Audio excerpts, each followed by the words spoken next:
Feed ഫുട്ബോളിൻ്റെ മറ്റൊരു എപ്പിസോഡിലേക്ക് എല്ലാവർക്കും സ്വാഗതം. ഈ വീഡിയോയിൽ നമ്മൾ സംസാരിക്കാൻ പോകുന്നത് പുതുക്കി പണിഞ്ഞ സാന്റിയാഗോ ബെർണബേയിൽ വെച്ച് നടന്നിട്ടുണ്ടായിരുന്ന ഇന്നലത്തെ ലാലിഗയിലെ ക്ലാസിക്കോ പോരാട്ടത്തെക്കുറിച്ചിട്ടാണ്. എൽ ക്ലാസിക്കോ പോരാട്ടത്തെക്കുറിച്ചിട്ടാണ്. അതായത് മറ്റൊരു എൽ ക്ലാസിക്കോ മത്സരത്തിൽ കൂടി റയൽ മാഡ്രിഡ് ഈ സീസണിൽ വിജയിക്കുന്നതാണ് നമ്മൾ കണ്ടത്. അതായത് ഇതിപ്പോൾ തുടർച്ചയായി 3-ാം തവണയാണ് ഈ സീസണിൽ റയൽ മാഡ്രിഡ് ബാഴ്സലോണയെ ക്ലാസിക്കോയിൽ പരാജയപ്പെടുന്നതോടൊപ്പം തുടർച്ചയായി 4-ാം തവണയാണ് അവർ ക്ലാസിക്കോകളിൽ വിജയിക്കുന്നത് എന്നുള്ള പ്രത്യേകത കൂടെ ഉണ്ട്. കഴിഞ്ഞ സീസണിൽ നമ്മൾ കണ്ടിട്ടുണ്ടായിരുന്നത് എന്താണെന്ന് വെച്ചാൽ ബാഴ്സലോണയ്ക്ക്, ഷാബിയുടെ ബാഴ്സലോണയ്ക്ക് ഒരു അപ്പർ ഹാൻഡ് ഈ ക്ലാസിക്കോകളിൽ നേടിയെടുക്കാൻ സാധിക്കുന്നുണ്ടായിരുന്നു. പക്ഷേ കഥ മാറി മറിഞ്ഞിരിക്കുകയാണ്. മാത്രമല്ല ആ ഒരു ലാലിഗ ടൈറ്റിലിൽ ഓൾമോസ്റ്റ് 1.25 കാലം എടുത്തു വെച്ചിട്ടുണ്ടായിരുന്നു റയൽ മാഡ്രിഡ്. അതിപ്പോൾ 2 കാലും എടുത്തു വെച്ചിട്ടുള്ള സ്ഥിതിയിലേക്ക് എത്തിയിരിക്കുകയാണ്. റയൽ മാഡ്രിഡിന് 81 പോയിൻറ്റ്സ് ആണുള്ളത്. 2-ാം സ്ഥാനത്തിരിക്കുന്ന ബദ്ധവൈരികളായിട്ടുള്ള ബാഴ്സലോണയ്ക്ക് 70 പോയിൻറ്റ്സ് മാത്രമേ ഉള്ളൂ. 11 പോയിൻറ്റ്സിൻ്റെ വ്യത്യാസമുണ്ട്. അപ്പോൾ അത് തീർന്നു എന്ന് തന്നെ നമുക്ക് പറയാൻ പറ്റും. 36-ാമത്തെ ടൈറ്റിൽ എടുക്കാൻ പോവുകയാണ് റയൽ മാഡ്രിഡ്. അതായത് കാർലോ അൻചെലോട്ടിയുടെ വാക്കുകൾ കടമെടുത്തു കഴിഞ്ഞാൽ അദ്ദേഹം പറയുന്നത് എന്താണെന്ന് വെച്ച് കഴിഞ്ഞാൽ, ഓൾറെഡി നമ്മൾ കേക്ക് തയ്യാറാക്കി വെച്ചിട്ടുണ്ടായിരുന്നു. ഇപ്പോൾ ഇന്നലത്തെ വിജയം എന്ന് പറഞ്ഞാൽ ആ ഒരു കേക്കിൻ്റെ മുകളിൽ ആ ഒരു ചെറി എടുത്ത് വെക്കുന്ന പോലത്തെ ഒരു പരിപാടിയായിരുന്നു എന്നുള്ളത്. അതായത് ഓൾറെഡി സദ്യയൊക്കെ ഉണ്ടാക്കി അതൊക്കെ കഴിച്ചിരിക്കുകയാണ്. എന്താണ് അതിനുശേഷം ആ ഒരു പായസം കുടിച്ചു. അതാണ് ഇപ്പോൾ ഇന്നലത്തെ വിജയം. അപ്പോൾ ബാഴ്സലോണ വളരെ ഇമ്പോർട്ടൻ്റ് ആയിട്ടുള്ള മത്സരമായിരുന്നു ഇന്നലത്തേത്. നമുക്കറിയാം ഈ ടൈറ്റിൽ റേസിൽ അഡ്വാൻറ്റേജ് റയൽ മാഡ്രിഡ് തന്നെയായിരുന്നു. അവർക്ക് 8 പോയിൻറ്റ്സിൻ്റെ ആ ഒരു ലീഡ് ഉണ്ടായിരുന്നു. അപ്പോൾ ആ 8 പോയിൻറ്റ്സിൻ്റെ ലീഡ് കുറക്കണമെങ്കിൽ ബാഴ്സലോണ സാന്റിയാഗോ ബെർണബേയിലേക്ക് വന്നിട്ട് വിജയം കരസ്ഥമാക്കണം. എന്നാൽ മാത്രമേ ലാലിഗ ടൈറ്റിൽ റേസ് ഇൻട്രസ്റ്റിംഗ് ആക്കാൻ പറ്റുള്ളൂ. അങ്ങനെ ഇൻട്രസ്റ്റിംഗ് ആക്കാനുള്ളൊരു അവസരം അവർ കളഞ്ഞു കുടിച്ചിരിക്കുകയാണെന്ന് മാത്രമല്ല, അവർ പരാജയപ്പെട്ടിരിക്കുകയാണ്. അതും മത്സരത്തിൽ റയൽ മാഡ്രിഡ് 2 തവണ പുറകിൽ പോയിട്ടാണ് തിരിച്ചു വന്നിട്ട് വിജയിച്ചിരിക്കുന്നത് എന്നുള്ള പ്രത്യേകത കൂടിയുണ്ട്. പിന്നെന്താണ്, അവർ നമുക്കറിയാം ആ ഒരു മാഞ്ചസ്റ്റർ സിറ്റിക്കെതിരെ വളരെ ടയറിംഗ് ആയിട്ടുള്ള 120 മിനിറ്റ്സ് ഓഫ് ഫുട്ബോൾ കളിച്ച് കഴിഞ്ഞിട്ടും ഈ വീക്കെൻഡിൽ ബാഴ്സലോണയ്ക്കെതിരെ മറ്റൊരു വിജയം കരസ്ഥമാക്കാൻ സാധിച്ചിരിക്കുകയാണ്. അത് ഒരു ഇൻക്രെഡിബിൾ സംഭവം തന്നെയാണ് നമ്മൾ അതിലേക്ക് ഉറ്റുനോക്കുന്ന ഒരു സാഹചര്യത്തിൽ. അപ്പോൾ ഇനി എന്താണ്, ക്ലാസിക്കോ ആയതുകൊണ്ട് തന്നെ പലതരത്തിലുള്ള ചർച്ചകളുണ്ട്, പലതരത്തിലുള്ള ടോക്കിംഗ് പോയിൻറ്റ്സുകളുണ്ട്, വിവാദങ്ങളുണ്ട്, ലേറ്റ് ഡ്രാമയുണ്ട്, റെഫറിങ് ഡിസിഷൻസിനെ കുറിച്ച് സംസാരിക്കണം, പിന്നെന്താണ് VAR, ഗോൾ ലൈൻ ടെക്നോളജി, അങ്ങനത്തെ കുറേ സംഭവങ്ങൾ സംസാരിച്ച് പോകേണ്ടതായിട്ടുണ്ട്. അപ്പോൾ നമുക്ക് ആദ്യം തന്നെ ഈ ഗോൾ ലൈൻ ടെക്നോളജിയെക്കുറിച്ച് സംസാരിച്ച് തുടങ്ങാം. അതായത് ലാലിഗ പോലത്തെ ഒരു ലീഗിൽ ഗോൾ ലൈൻ ടെക്നോളജി ഇല്ല എന്ന് പറഞ്ഞാൽ അത് എന്തൊരു ദുരന്തമാണോ മിസ്റ്റർ തെബാസ്, നിങ്ങൾ എന്ത് തേങ്ങയാണ് ചെയ്യുന്നത് അവിടെ? എനിക്ക് അത്രേ ചോദിക്കാനുള്ളൂ.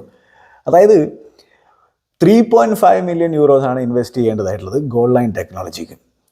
ലാലിഗയുടെ അടുത്ത് എന്താ 3.5 മില്യൺ യൂറോസ് ഇല്ലേ? എന്താടോ താൻ നന്നാവാത്തത്? അപ്പോൾ യൂറോപ്പിലെ തന്നെ ഏറ്റവും വലിയ ലീഗുകളിലൊന്നായിട്ടുള്ള എൽ ക്ലാസിക്കോ എന്നൊക്കെ പറഞ്ഞു കഴിഞ്ഞാൽ ലോകത്തിൻ്റെ നാനാഭാഗത്തിരിക്കുന്ന ആളുകൾ കാണുന്ന ഒരു മത്സരമാണെന്നുള്ള കാര്യം ഓർക്കേണ്ടതായിട്ടുണ്ട്. അപ്പോൾ അങ്ങനത്തെ ആ മത്സരമുള്ള ലീഗാണ് ലാ ലീഗ എന്ന് പറഞ്ഞാൽ. അത്രയും ആളുകൾ കാണുന്ന തരത്തിലുള്ള ലീഗ് തന്നെയാണ്. അപ്പോൾ അങ്ങനെയുള്ള ഒരു ലീഗിൽ ഇത്രയും പൈസ ഉണ്ടാക്കുന്ന തരത്തിലുള്ളൊരു ലീഗിൽ ഒടുക്കത്തെ റവന്യൂ ഒക്കെ ഉണ്ട് അവർക്ക്, അതില്ല ഒന്നും പറയാൻ പറ്റില്ല. അങ്ങനത്തെ ഒരു ലീഗിൽ ഗോൾ ലൈൻ ടെക്നോളജി ഇല്ല എന്നുള്ളത് എത്ര കാലമായിട്ട് പ്രീമിയർ ലീഗിലൊക്കെ ഉണ്ട് എന്നുള്ള കാര്യം ഓർക്കേണ്ടതായിട്ടുണ്ട്. അപ്പോൾ ഇന്നലെയാണ് സത്യം പറഞ്ഞാൽ ഞാനിത് മനസ്സിലാക്കുന്നത്. അത് കണ്ടപ്പോൾ ഷോക്കിംഗ് ആയിപ്പോയി. ഗോൾ ലൈൻ ടെക്നോളജി ഇല്ല അത്രേ. എൻ്റെ പൊന്നു ദേവാസേ, വേറെ വല്ല പണിക്കും പോ ചങ്ങായി. എന്തായാലും അങ്ങനെ ആ ഗോൾ ലൈൻ ടെക്നോളജി ഇല്ലാത്തത് കൊണ്ട് തന്നെ ഇന്നലെ സ്വാഭാവികമായിട്ടും വിവാദം ഉണ്ടായി. അപ്പോൾ അതിപ്പോൾ ലമീൻ യമാലിൻ്റെ ഗോളിനെ കുറിച്ചാണ് ആ ചർച്ച ഉണ്ടായത്. ഒരുപാട് സമയം വേസ്റ്റായി പോകുന്നു. VARന് ഒരു കൺക്ലൂസീവായിട്ടുള്ള ഒരു ഉത്തരത്തിലേക്ക് എത്താൻ പറ്റുന്നില്ല. കാരണം അവർക്കൊരു കൺക്ലൂസീവായിട്ടുള്ള എവിഡൻസ് ആ ഒരു വീഡിയോ ആംഗിളിൽ നിന്ന് കണ്ടെത്താൻ പറ്റുന്നില്ല എന്നുള്ളതാണ്. എന്താണ് സംഭവം എന്ന് വെച്ച് കഴിഞ്ഞാൽ, ഇത്തരത്തിലുള്ള കുറേ ഇൻസിഡൻറ്റുകളുണ്ട് ഈ വീഡിയോയിൽ സംസാരിക്കാൻ. അതിൽ ഓരോന്നും നമുക്ക് പറഞ്ഞു പോകാം. അപ്പോൾ ലമീൻ യമാലിൻ്റെ ആ ഒരു ഇൻസിഡൻറ്റ് തന്നെ നമുക്ക് തുടങ്ങാം. അപ്പോൾ സംഭവം എന്താണെന്ന് വെച്ചാൽ, കോർണറാണ്, ബാഴ്സലോണ കിട്ടിയിട്ടുള്ള കോർണറാണ്. മത്സരം 1-1 എന്നുള്ള നില നിൽക്കുമ്പോഴാണെങ്കിൽ കോർണർ ഉള്ളത്. ആ കോർണർ റഫീഞ്ഞ ബോക്സിലേക്ക് എടുക്കുന്നു. അവിടെ ലമീൻ യമാലിൻ്റെ മനോഹരമായിട്ടുള്ളൊരു ഫ്ലിക്ക് നമ്മളവിടെ കാണാണ്. അപ്പോൾ ആ ഒരു സാഹചര്യത്തിൽ ആ ബോള് വലയിലേക്ക് നീങ്ങിപ്പോകുന്നതായിട്ടാണ് നമ്മൾ കാണുന്നത്. അത് ലുനിന് തട്ടി മാറ്റുന്നുണ്ട്. അപ്പോൾ ലുനിൻ തട്ടി മാറ്റുന്നത് ബാഴ്സലോണ പ്ലേയേഴ്സിൻ്റെ ആ ഒരു ദൃശ്യം അവർ കണ്ടതനുസരിച്ച് അവർ പറഞ്ഞത് വര കടന്നിട്ടുണ്ട് എന്നുള്ളതാണ്. അപ്പോൾ സ്വാഭാവികമായിട്ടും അത് VARലേക്ക് എത്തുകയാണ്. അപ്പോൾ VR എത്തുമ്പോൾ അവിടെ ഗോൾ ലൈൻ ടെക്നോളജി ഇല്ലാത്തതുകൊണ്ട് VR പല ആംഗിളും ഇങ്ങനെ നോക്കിക്കൊണ്ടിരിക്കുകയാണ്. അപ്പോൾ അതിൽ ഇപ്പോൾ സംഭവം എന്ന് വെച്ചാൽ നമുക്കിപ്പോൾ ട്വിറ്റർ നോക്കിക്കഴിഞ്ഞാൽ റയൽ മാഡ്രിഡിൻ്റെ ആരാധകരുടെ ഭാഗത്ത് നിന്ന് കാണാൻ പറ്റുന്ന ആംഗിളുകൾ എന്താണെന്ന് വെച്ചാൽ അത് ഗോളല്ല എന്നുള്ള ആംഗിളാണ്. കാരണം ലുനിൻ കവർ ചെയ്യുന്നുണ്ട് ചില ക്യാമറ ആംഗിളിൽ. മറ്റ് ചില ആംഗിളിൽ നമുക്ക് കാണാൻ പറ്റുന്നത് ഇപ്പോൾ ജെറാർഡ് റൊമേറോ ഒക്കെ ഷെയർ ചെയ്തിട്ടുള്ള ട്വീറ്റൊക്കെ നമുക്ക് കാണാൻ പറ്റുന്നതെന്ന് വെച്ചാൽ കൃത്യമായിട്ട് ആ ബോൾ വര കടന്നു പോകുന്നതായിട്ടാണ്. അപ്പോൾ ഇതിൽ ഏത് ആംഗിളാണ് കൺക്ലൂസീവ് ആയിട്ടുള്ളൊരു എവിഡൻസ് നമുക്ക് പറയാൻ പറ്റില്ല. അപ്പോൾ അതുകൊണ്ട് തന്നെ ഇങ്ങനത്തെ ഒരു സിറ്റുവേഷൻ അവോയ്ഡ് ചെയ്യാൻ വേണ്ടിയിട്ടാണ് ഗോൾ ലൈൻ ടെക്നോളജി ഉണ്ടാവേണ്ടത്. അതില്ല എന്ന് പറഞ്ഞാൽ അത് ദുരന്ത സംഭവം തന്നെയാണ്. അപ്പോൾ സ്വാഭാവികമായിട്ടും ഒരു ഡെഫിനറ്റ് ഉത്തരം പറയാൻ പറ്റാത്തത് കൊണ്ട് എന്താണ് അത് ഗോൾ കൊടുക്കുന്നില്ല. ആ ഒരു സാഹചര്യത്തിൽ ബെനഫിറ്റ് ഓഫ് ഡൗട്ട് അവിടെ ആ ഒരു ഗോൾ കീപ്പർക്ക് കൊടുക്കുന്ന ഒരു സാഹചര്യമാണ് നമ്മളവിടെ കണ്ടത്. അപ്പോൾ അത് ശരിയായിട്ടുള്ളൊരു തീരുമാനമാണോ എനിക്കറിയില്ല സത്യം പറഞ്ഞു കഴിഞ്ഞാൽ. കാരണം എനിക്കും എന്താ പറയുക ഇതാണ് അത് എന്നുള്ള രീതിയിൽ പറയാൻ പറ്റില്ല. അതായത് ഇത് ഗോളാണ് അല്ലെങ്കിൽ ഗോളല്ല എന്ന് ഉറപ്പിച്ച് പറയാൻ പറ്റില്ല. അതാണ് അവിടുത്തെ ഏറ്റവും വലിയ പ്രശ്നം. അങ്ങനത്തെ ഒരു സിറ്റുവേഷനിൽ കൊണ്ടെത്തിച്ചിരിക്കുകയാണ്. തെബാസ് മോനേന്ന് തെബാസളിയോ തെബാസ് അപ്പൂപ്പോ എന്ത് കോപ്പാണ്. എന്തായാലും അങ്ങനെ ഒരു ഭീകരമായിട്ടുള്ള കോൺട്രവേഴ്ഷ്യൽ ഇൻസിഡൻറ്റ് തന്നെയായിരുന്നു. ഇനി മത്സരത്തിലെ മറ്റൊരു കോൺട്രവേഴ്ഷ്യൽ ഇൻസിഡൻ്റ് എന്ന് വെച്ച് കഴിഞ്ഞാൽ കമവിംഗയ്ക്ക് കിട്ടിയ യെല്ലോ കാർഡ് അത് റെഡ് കാർഡായിരുന്നു എന്നുള്ളതാണ്. അപ്പോൾ സ്വാഭാവികമായിട്ടും അവിടെ മത്സരത്തിൻ്റെ തുടക്കം മുതൽ നമ്മൾ കാണുന്നുണ്ടായിരുന്നത് കമവിംഗ ലെഫ്റ്റ് ബാക്കായിട്ടാണ് കളിക്കുന്നത്. ലമീൻ യമാലാണല്ലോ റൈറ്റ് വിങ്ങിൽ കളിക്കുന്നത്. ഓൾറെഡി ഈ ഒരു ചെറിയ പ്രായത്തിൽ തന്നെ ലമീൻ യമാൽ ഒരു ഫിയർ ഉണ്ടാക്കുന്ന തരത്തിലുള്ള ഒരു റൈറ്റ് വിങ്ങറായിട്ട് മാറിയിട്ടുണ്ടെന്ന് നമുക്ക് എല്ലാവർക്കും അറിയുന്ന ഒരു സംഭവമാണ്. കാരണം അദ്ദേഹത്തിൻ്റെ പേസ് ആണെങ്കിലും അദ്ദേഹത്തിൻ്റെ ടെക്നിക്കൽ എബിലിറ്റി ആണെങ്കിലും അവിടെ കളിക്കുന്ന നാച്ചുറൽ ഫുൾ ബാക്കുകൾക്ക് പോലും പ്രശ്നം ഉണ്ടായി കൊടുക്കും. അപ്പോൾ പിന്നെ കമവിംഗ ഒരു മേക്ക് ഷിഫ്റ്റ് ലെഫ്റ്റ് ബാക്കാണെന്നുള്ള കാര്യം ഓർക്കേണ്ടത്. പുള്ളിക്കാരൻ ശരിക്കും ഇടങ്ങറാകുന്ന ഒരു സാഹചര്യമാണ് നമ്മൾ കണ്ടിട്ടുണ്ട്. പിന്നെ മാത്രമല്ല കുറേ നാളായി പുള്ളിക്കാരൻ ആ ലെഫ്റ്റ് ബാക്ക് റോൾ കളിച്ചിട്ട് അപ്പോൾ അതിൻ്റേതായിട്ടുള്ള പ്രശ്നം നമുക്ക് കാണാൻ പറ്റുന്നുണ്ടായിരുന്നു തുടക്കം മുതൽ. അങ്ങനെ ലമീൻ യമാൽ ബോളുമായിട്ട് മുമ്പോട്ട് പോകുന്ന ഒരു സാഹചര്യത്തിൽ എന്താണ് കമവിംഗ അദ്ദേഹത്തെ ക്ലിപ്പ് ചെയ്യുന്നു. ജസ്റ്റ് ആ ഒരു ബോക്സിൻ്റെ പുറത്തു നിന്നാണ് ഇത് നടക്കുന്നത്. ആ ഒരു പിന്നെ റൈറ്റ് വിങ് ഏരിയയിലാണ് ബോക്സിലേക്ക് പോകുന്ന സാഹചര്യത്തിലാണ് അദ്ദേഹത്തെ വീഴ്ത്തുന്നത്. ബോക്സിന് തൊട്ട് പുറത്തായിട്ട് എന്തുകൊണ്ടത് റെഡ് കാർഡ് കൊടുത്തില്ല? അരൂഹോയുടെ ഇൻസിഡൻറ്റ് ആ ഒരു പിന്നെ ചാമ്പ്യൻസ് ലീഗ് മത്സരത്തിൽ ഇതേപോലെ തന്നെ ആയിരുന്നില്ല എന്നുള്ളതാണ് ആളുകളുടെ ചോദ്യം. ഇവിടെ നമ്മൾ മനസ്സിലാക്കേണ്ടതായിട്ടുള്ളൊരു സംഭവം എന്ന് വെച്ചാൽ അവിടെ കൃത്യമായിട്ടും നമ്മൾ വീക്ഷിക്കേണ്ടത് ഫെഡെ വാൽവെർദെ എന്ന് പറയുന്ന മോൺസ്റ്ററിൻ്റെ ആ ഒരു റണ്ണാണ്, ആ ഒരു റിക്കവറി റണ്ണാണ്. ആ ഒരു റിക്കവറി റണ്ണാണ് അവിടെ സത്യം പറഞ്ഞാൽ കമവിംഗയെ സേവ് ചെയ്തതെന്നാണ് എൻ്റെ ഒരു കാഴ്ചപ്പാട്. കമവിംഗയെ മാത്രമല്ല റയൽ മാഡ്രിഡിനെ അവിടെ സേവ് ചെയ്തെന്ന് വേണമെങ്കിൽ നമുക്ക് പറയാൻ പറ്റും. അതായത് അവിടെ കമവിംഗ ലമീൻ യമാലിനെ ഫൗൾ ചെയ്യുന്ന കാര്യത്തിൽ കൃത്യമായിട്ടുള്ള റിക്കവറി റണ്ണ് നടത്തിയിട്ട് അദ്ദേഹത്തിൻ്റെ എന്താ പറയുക എല്ലാം കൊടുത്തിട്ടുള്ള റണ്ണുണ്ടല്ലോ, ആ ലങ് ബസ്റ്റിംഗ് റണ്ണ് നമ്മളവിടെ കാണുകയാണ് ഫെഡയുടെ അടുത്തുനിന്ന്. അപ്പോൾ അത് അവിടെ സത്യം പറഞ്ഞാൽ കമയെ രക്ഷിച്ചു. അല്ലെങ്കിൽ അത് റെഡ് കാർഡിൻ്റെ ഒരു സിറ്റുവേഷൻ വന്നേനെ, ലാസ്റ്റ് മാനായിട്ട് മാറിയേനെ. പക്ഷെ അവിടെ ഒരു കവറിൽ വരുന്നുണ്ട് നമ്മുടെ ഫെഡെ. എന്താ ചങ്ങായി, അതായത് മാൻ സിറ്റിക്കെതിരെ ഇജാതി കളി കളിച്ചിട്ട് എല്ലാം കൊടുത്തിട്ടുള്ളൊരു കളിയാണ്. ഞാൻ ആ മത്സരത്തിൻ്റെ റിവ്യൂവിൽ പറഞ്ഞിട്ടുണ്ട്, മത്സരം കഴിഞ്ഞതിന് ശേഷം അവിടെ എത്തിഹാദിൽ 2 റൗണ്ട് ഓടിയിട്ടുണ്ടാവും എന്നുള്ളത്. അതേ ഓട്ടത ഈ മത്സരത്തിൽ ഓടിയിരിക്കുകയാണ്. ഇയാളിത് എന്താണിത്, എന്ത് ഇയാളെക്കുറിച്ച് പറയാമെന്നുള്ളതാണ്. അപ്പോൾ അങ്ങനെ അവിടെ റയൽ മാഡ്രിഡിനെ രക്ഷിച്ചിട്ടുണ്ട്. അപ്പോൾ അതുകൊണ്ടാണത് റെഡ് കാർഡല്ല, കൃത്യമായിട്ട് ഒരു യെല്ലോ കാർഡ് തന്നെയാണെന്നുള്ളതാണ് എൻ്റെ ഒരു കാഴ്ചപ്പാട്. അത് മനസ്സിലായിട്ടുണ്ടാവുമെന്ന് വിചാരിക്കുന്നു. കാരണം അവിടെ ഒരു പിന്നെ കവറിങ് ഡിഫൻഡർ ആയിട്ട് ഫെഡെ വാൽവെർദെ, അതുകൊണ്ട് ലാസ്റ്റ് മാൻ അല്ല എന്നുള്ളതാണ്. കാരണം ലമീൻ യമാലിലേക്ക് ഓടി അവിടെ ഫെഡെ വാൽവെർദെ എത്തും. ആ ഒരു നിഗമനത്തിൽ തന്നെയാണ് റെഫറിയും എത്തിയിട്ടുണ്ടായിരുന്നത്. മറ്റൊരു കോൺട്രവേഴ്ഷ്യൽ ഡിസിഷൻ എന്ന് പറഞ്ഞു കഴിഞ്ഞാൽ ആ ഒരു ലൂക്കസ് വാസ്കസിൻ്റെ പെനാൽറ്റി കോളാണ്.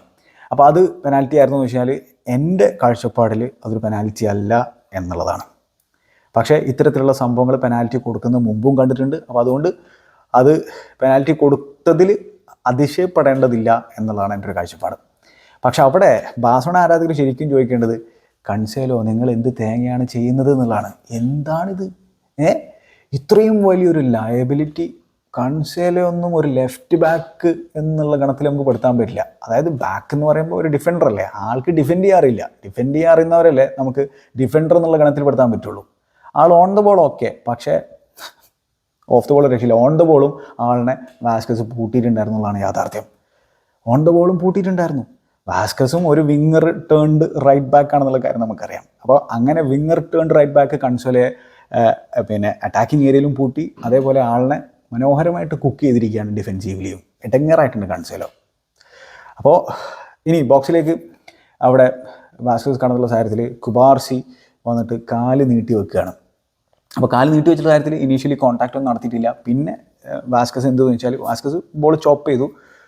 അപ്പോൾ വാസ്കസ് നിന്നിട്ട് കോൺടാക്റ്റ് അവിടെ ഇനീഷ്യേറ്റ് ചെയ്യുന്ന ഒരു സാഹചര്യമാണ് നോക്കേണ്ടത്. അതായത് ഇതേ ഇൻസിഡൻറ്റ് സിമിലർ ആയിട്ടുള്ളൊരു ഇൻസിഡൻറ്റ് നമുക്ക് ചാമ്പ്യൻസ് ലീഗ് കാണാൻ പറ്റില്ല. അത് നോയറും സാക്കയും തമ്മിലുള്ളൊരു ഇൻസിഡൻറ്റ്. അപ്പോൾ ആ ഒരു സാഹചര്യത്തിൽ നോയർ മുമ്പോട്ട് കയറി വരുന്നു, സാക്കയാണ് അവിടെ കോൺടാക്റ്റ് ഇനീഷ്യേറ്റ് ചെയ്തിട്ടുണ്ടായിരുന്നത്. നോയർ കാര്യമായിട്ടുള്ള ഒരു മൂവ്മെൻറ്റ് അവിടെ നടത്തിയിട്ടില്ല, ചെറിയൊരു മൂവ്മെൻറ്റ് നടന്നു. അപ്പോൾ അതിലേക്ക് സാക്ക ചെന്ന് ഇടിച്ച് കയറിയിട്ട് ആ ഒരു പെനാൽറ്റിക്ക് വേണ്ടിയുള്ള ശ്രമമാണ് അവിടെ നടത്തിയിട്ടുണ്ടായിരുന്നത്. അതുകൊണ്ടാണ് അത് പെനാൽറ്റി കൊടുക്കാതിരുന്നത്. പക്ഷേ അതും പെനാൽറ്റി കൊടുക്കുന്ന നമ്മൾ മുമ്പ് കണ്ടിട്ടുണ്ട്. അതാണ്, അത് കൊടുത്തിട്ടുണ്ടെങ്കിൽ ഒന്നും പറയാനൊന്നും പറ്റില്ല എന്നുള്ളതാണ്. പക്ഷേ ഞാൻ പറയുന്നത് എൻ്റെ ഒരു കാഴ്ചപ്പാടിൽ അവിടെയും കോൺടാക്റ്റ് ഇനീഷ്യേറ്റ് ചെയ്യുന്ന സാക്കയാണ്, ഇവിടെയും കോൺടാക്റ്റ് ഇനീഷ്യേറ്റ് ചെയ്യുന്നത് ഈ ലൂക്കസ് വാസ്കസ് ആണ്. അതുകൊണ്ടാണ് ഞാനതൊരു പെനാൽറ്റി ആയിട്ട് കണക്കാക്കാത്തത്. പക്ഷേ അവിടെ കാല് നീട്ടി വെച്ചിട്ടുള്ള കാര്യത്തിൽ അത്തരത്തിലുള്ളൊരു ഡിസിഷൻ റഫറിക്ക് ഉണ്ടാക്കി കൊടുക്കാനുള്ളൊരു സാഹചര്യം ഉണ്ടാക്കിയത് നമ്മുടെ കുബാർസി ആണെന്ന് വേണമെങ്കിൽ നമുക്ക് പറയാൻ പറ്റും. ഇപ്പോൾ കുബാർസിയുടെ ആദ്യത്തെ ക്ലാസിക്കോയിൽ അദ്ദേഹം ഒരു പെനാൽറ്റി കൺസിഡർ ചെയ്തിരിക്കുകയാണ്. പക്ഷേ സ്റ്റിൽ അവിടെ കൺസേലോ പൊന്നളിയോ എന്താണത്. അപ്പോൾ എന്തായാലും അങ്ങനെ ആണ് ആ ഒരു ഇൻസിഡൻറ്റിനെ കുറിച്ച് എനിക്ക് നിങ്ങളോട് പറയാനുള്ളത്. ഓവറോൾ റഫറിങ് സ്റ്റാൻഡേർഡ് മികച്ചതായിരുന്നില്ല എന്നുള്ള കാര്യത്തിൽ സംശയമൊന്നും വേണ്ട. അപ്പോൾ അതാണ് ഈ കോൺട്രവേഴ്ഷ്യൽ ഇൻസിഡൻസിനെ കുറിച്ച് എനിക്ക് പറയാനുള്ളത്.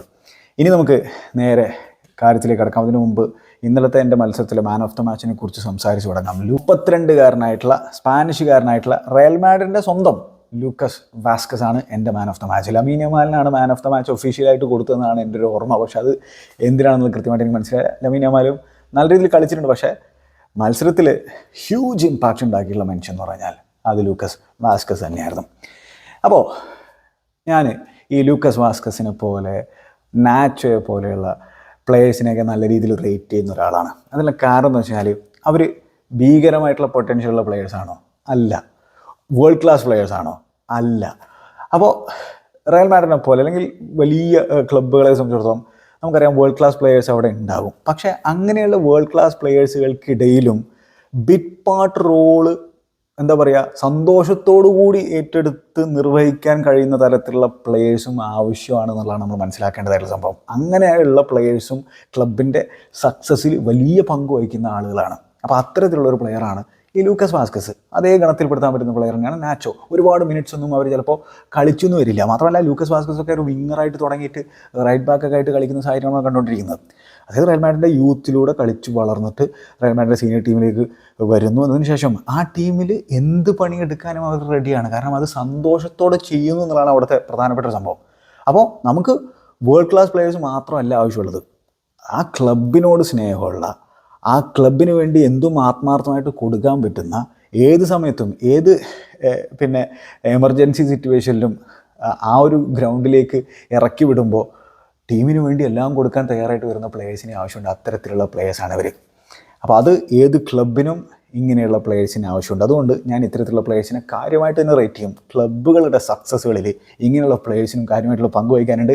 അത് ചിലപ്പോൾ വലിയ രീതിയിൽ ചർച്ച ചെയ്യപ്പെടില്ല എന്നുള്ള കാര്യം ഓർക്കണം. പക്ഷേ നമ്മൾ അത് ചർച്ച ചെയ്യും. ഇങ്ങനെയുള്ള പ്ലേയേഴ്സിനും ക്രെഡിറ്റ് കൊടുക്കണം. അപ്പോൾ ഈ സീസണിൻ്റെ തുടക്കത്തിലൊന്നും വാസ്കസിന് കാര്യമായിട്ടുള്ള പങ്കൊന്നും വഹിക്കാനുണ്ടായിരുന്നില്ല. പക്ഷേ ഇപ്പോൾ ഒന്ന് ആലോചിച്ച് നോക്കിയേ, മാൻ സിറ്റിക്കെതിരെയുള്ള ആ ഒരു മത്സരത്തിൽ എക്സ്ട്രാ ടൈമിൽ വന്നിട്ട് ഒരു ഇമ്പാക്റ്റ് ഉണ്ടാക്കിയിട്ട് മാത്രമല്ല, ആ ഒരു പെനാൽറ്റി ഷൂട്ടൗട്ടിൽ എന്താ അത് ഇങ്ങനെ കൂളാവാൻ പറ്റും മനുഷ്യന്മാർക്ക് ജഗിൾ ചെയ്ത് വന്നിട്ട് പെനാൽറ്റി എടുക്കുന്നത്? അടിപൊളിയല്ലേ? അപ്പോൾ ഇപ്പോൾ അതിന് ശേഷമുള്ള എൽ ക്ലാസിക്കോയിൽ ചങ്ങായി ഇമ്പാക്റ്റ് ഉണ്ടാക്കിയിരിക്കുകയാണ്. എജാതി ഒരാഴ്ചയാണ് റയൽ മാഡ്രിഡ് ആരാധകരെ സംബന്ധിച്ചോളം ഉണ്ടായിട്ടുള്ളത്. അതേപോലെ ബാഴ്സലോണയെ സംബന്ധിച്ചിടത്തോളം എന്തൊരു മോശം വീക്കാണ് അവർക്കുണ്ടായിട്ടുള്ളത്. ഇനി ഇതാണ് എൻ്റെ മാൻ ഓഫ് ദ മാച്ച്. ഇനി വേറൊരു സംഭവം, മത്സരത്തിലെ വിന്നിംഗ് ഗോൾ അടിച്ചിട്ടുള്ളത് ആരാണ്? Jude Bellingham. അപ്പോൾ ജൂഡ് ബെല്ലിംഗാമിനെ സംബന്ധിച്ചിടത്തോളം അദ്ദേഹം ഒരു ഗോൾ റൗട്ടിലൂടെ ഇങ്ങനെ പോയിക്കൊണ്ടിരിക്കുകയായിരുന്നു. ഒരു വരൾച്ച ഉണ്ടായിരുന്നു, ആ വരൾച്ച അവസാനിച്ചിരിക്കുകയാണ്. ആ വരൾച്ച ചങ്ങായി അവസാനിപ്പിച്ചിട്ടുള്ളത് ബദ്ധവരികൾക്കെതിരെ. അതൊരു കിടലൻ സംഭവം തന്നെയല്ലേ? കാരണം ഫെബ്രുവരിയിലാണ് അവസാനമായിട്ടൊരു ഗോൾ അടിച്ചിരിക്കുന്നത്. അതിനുശേഷം ആൾ ആ ഒരു വരൾച്ച അവസാനിപ്പിക്കാൻ ചൂസ് ചെയ്തിട്ടുള്ള മത്സരം എന്ന് പറഞ്ഞാൽ ബാഴ്സലോണയ്ക്കെതിരെ എൽ ക്ലാസിക്കോ. ഏറ്റവും ആദ്യ സീസണാണ് ഈ ചങ്ങായിക്ക് ഉണ്ടായിക്കൊണ്ടിരിക്കുന്നതാണ്. അതായത് അദ്ദേഹത്തിൻ്റെ ഡോട്ട്മുണ്ടിൽ നിന്നുള്ള ഈ ഒരു റയൽ മാഡ്രിഡിലേക്കുള്ള മൂവ് എന്ന് പറഞ്ഞാൽ അത് പോയിക്കൊണ്ടിരിക്കുന്നത് ആബ്സല്യൂട്ട് സിനിമ പോലെയാണ്. അതായത് ഒരു പെർഫെക്റ്റ് സിനിമ പോലെയാണ് കാര്യങ്ങൾ പോയിക്കൊണ്ടിരിക്കുന്നത്. ഇവിടേക്ക് വരുന്നു, ഭീകരമായിട്ടുള്ള ഇമ്പാക്റ്റ് ഉണ്ടാക്കുന്നു, ആരാധകരുമായിട്ടുള്ള ആ ഒരു വല്ലാത്ത രീതിയിലുള്ള ഒരു കണക്ഷൻ ഉണ്ടാക്കിയെടുക്കുന്നു. ടീമിൽ അദ്ദേഹം പെട്ടെന്ന് അങ്ങോട്ട് ജെല്ലാകുന്നു. ഓഫ് ദ ഫീൽഡും ഓൺ ദ ഫീൽഡും ചങ്ങായിട്ട് ഇൻഫ്ലുവൻസും കാണാൻ സാധിക്കുന്നു. ഒരു ലീഡറിനെ പോലെ 20-കാരൻ പെരുമാറുന്നതാണ് നമ്മൾ കണ്ടുകൊണ്ടിരിക്കുന്നത്. അതായത് ഒട്ടും ആ ഒരു റയൽ മാഡ്രിഡ് കുപ്പായത്തിൻ്റെ ഭാരം തനിക്ക് ഏശുന്നില്ല എന്നുള്ള രീതിയും അത് വലിയ പ്രൗഢിയോട് കൂടിയിട്ട് കാണുകയും അത്തരത്തിലുള്ള പ്രകടനങ്ങൾ കാഴ്ചവെക്കുകയും ചെയ്തുകൊണ്ടിരിക്കുകയാണ് ചങ്ങായി. അപ്പോൾ നമുക്ക് ജൂഡ് ബെല്ലിംഗ്ഹാമിനും ക്രെഡിറ്റ് കൊടുക്കണം. മാത്രമല്ല ഇന്നലെ ഇപ്പോൾ ക്ലാസിക്കോയിൽ അദ്ദേഹം ആ ഒരു വിന്നിങ് ഗോൾ അടിച്ചതിന് ശേഷം നടത്തിയിട്ടുള്ള ആ ഒരു സെലിബ്രേഷൻ, അദ്ദേഹത്തിൻ്റെ ആ ഒരു യൂഷ്വൽ സെലിബ്രേഷൻ ഉണ്ടല്ലോ, അത് മൊത്തം ബെർണബeu അതേപോലത്തുള്ള ആ ഒരു സെലിബ്രേഷൻ ചെയ്യുന്നതൊക്കെ കാണുമ്പോൾ സത്യം പറഞ്ഞാൽ അത് ശരിക്കും രോമാഞ്ചം ഉണ്ടാക്കുന്ന തരത്തിലുള്ളൊരു കാര്യമല്ലേ.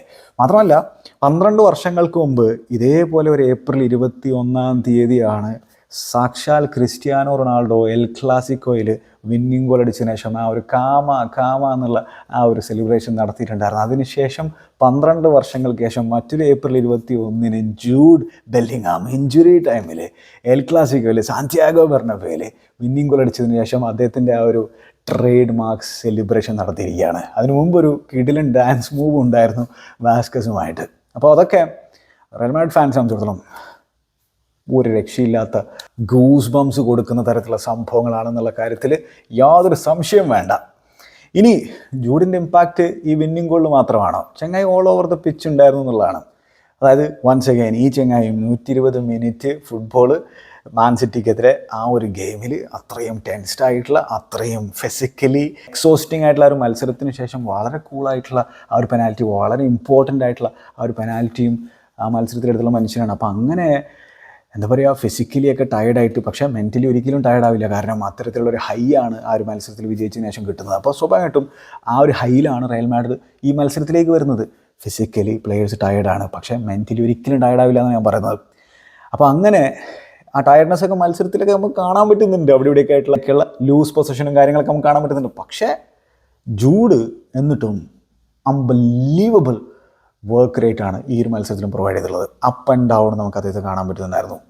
അതായത് ഡിഫെൻസീവ് കോൺട്രിബ്യൂഷൻ നടത്തുന്നു, അതേപോലെ തന്നെ ലങ് ബസ്റ്റിംഗ് റണ്ണുകൾ ബോക്സിലേക്ക് നടത്തുന്നു. അതേ രീതിയിലുള്ള ഒരു ലങ് ബസ്റ്റിംഗ് റണ്ണിനൊടുവിലാണ് ആ ഒരു ഗോൾ പിറന്നത്, അതും ഇഞ്ചുറി ടൈമിൽ. മാത്രമല്ല ആകെ 3 താരങ്ങൾ മാത്രമാണ് ഈ 21-ാം നൂറ്റാണ്ടിൽ ഒരേ സീസണിൽ ഹോം ആൻഡ് എവേ എൽ ക്ലാസിക്കോകളിൽ ഗോൾ അടിച്ചിട്ടുള്ളൂ. അതിലൊന്ന് റൂഡ് വാൻ നെസ്റ്റൽറോയാണ്, മറ്റൊന്ന് സാക്ഷാൽ ക്രിസ്ത്യാനോ റൊണാൾഡോ, പിന്നെ ഒന്നുള്ളത് ജൂഡ് ബെല്ലിംഗ്ഹാമാണ്. അതും തൻ്റെ ഡെബ്യൂ സീസണിൽ നല്ല കാര്യം ഓർക്കണം. അതും എന്താണ്, ഹോം ആൻഡ് എവേ വിന്നിങ് ഗോളുകളാണ് ക്ലാസിക്കോയിൽ അടിച്ചിട്ടുള്ളത്. വിന്നിങ് ഗോളുകൾ, അതും വളരെ ലേറ്റായിട്ട്. അപ്പോൾ അത് ആ ഒരു ക്ലച്ച് സാധനം തനിക്കുണ്ട് എന്നുള്ളത് ലോകത്തോട് ഇങ്ങനെ വിളിച്ച് പറയുകയാണ് ജൂഡ് ബെല്ലിംഗ്ഹാം. ഒരു രക്ഷയില്ല. ഗ്രേറ്റ് മെൻറ്റാലിറ്റിയാണ്, ഗ്രേറ്റ് ക്യാരക്ടറാണ്. പെർഫെക്റ്റ് മാച്ചാണ് ജൂഡ് ബെല്ലിംഗ്ഹാമും റയൽ മാഡ്രിഡും. കാരണം ടോപ്പ് മെൻറ്റാലിറ്റി ഉള്ള ഒരു പ്ലെയർ എന്താണ്, മെൻറ്റാലിറ്റിയുടെ അപ്പോസ്തലന്മാരായിട്ടുള്ള റയൽ മാഡ്രിഡിൽ കളിക്കുന്നു. അത് കിടിലൻ ഒരു മാച്ചല്ലേ. അപ്പോൾ ഏതായാലും അതാണ് ജൂഡ് ബെല്ലിംഗ്ഹാമിനെ കുറിച്ച് പറയാനുള്ളത്. വിന്നിങ് ഗോൾ അടിച്ചിരിക്കുകയാണ് ഈ സീസണിൽ. ലാലിഗയിലിപ്പോൾ എന്താണ്, ഗോൾഡൻ ബൂട്ട് പട്ടികയിൽ 2-ാം സ്ഥാനത്തല്ലായിരിക്കുന്നത്. 17 ഗോളുണ്ട്. പിന്നെ മൊത്തം 21 ഗോളുകൾ ഗോൾ കോമ്പറ്റീഷനിൽ അടിച്ചിരിക്കുകയാണ്. 10 അസിസ്റ്റുകളുണ്ട്. 31 ഗോൾ കോൺട്രിബ്യൂഷൻസ് നടത്തി കഴിഞ്ഞിട്ടുണ്ട് ജൂഡ് ബെല്ലിംഗ്ഹാം. തൻ്റെ ആദ്യത്തെ സീസണിൽ തന്നെ ലാലിഗ ടൈറ്റിൽ അടിക്കുന്നു, ഒപ്പം ഹോം ആൻഡ് എവേ എൽ ക്ലാസിക്കോയിൽ ഗോൾ അടിക്കുന്നു. എന്താ അല്ലേ, സ്വപ്നതുല്യമായിട്ടുള്ള ഡെബ്യൂ സീസൺ. ജൂഡിൻ്റെ ചില സ്റ്റാറ്റ്സുകൾ കൂടി പറഞ്ഞു പോകാം. അതായത് ഇന്നലത്തെ മത്സരത്തിൽ 100% ഡ്രിബിളുകൾ കംപ്ലീറ്റ് ചെയ്യുന്നു, 94% പാസ് ആക്യുറസി ഉണ്ടായിരുന്നു, 13 ഗ്രൗണ്ട് ഡ്യൂലുകൾ അറ്റംപ്റ്റ് ചെയ്തതിൽ 9 വിജയിക്കുന്നു, 6 ടാക്കിളുകൾ നടത്തിയതിൽ 5 വിൻ ചെയ്യുന്നു, 3 ക്ലിയറൻസുകൾ നടന്നു, ഒരു ഇൻ്റർസെപ്ഷൻ നടത്തുന്നു, ഒരു സ്പെഷ്യൽ ഗോൾ അടിക്കുന്നു. അങ്ങനെ ആ ഒരു വിന്നിങ് ഗോൾ അടിക്കുന്നു. ഒരു സ്പെഷ്യൽ ടാലൻറ്റിനെ കുറിച്ചാണ് നമ്മൾ സംസാരിച്ചുകൊണ്ടിരിക്കുന്നത്. ഭീകരമായിട്ടുള്ളൊരു ഓറ ഈ ചങ്ങായിക്കുണ്ട് എന്നുള്ള കാര്യത്തിൽ സംശയമൊന്നും വേണ്ട. ജൂഡ് ബെല്ലിംഗ്ഹാം ഒരു കിണ്ണങ്കാച്ചി പ്ലെയർ തന്നെയാണ്.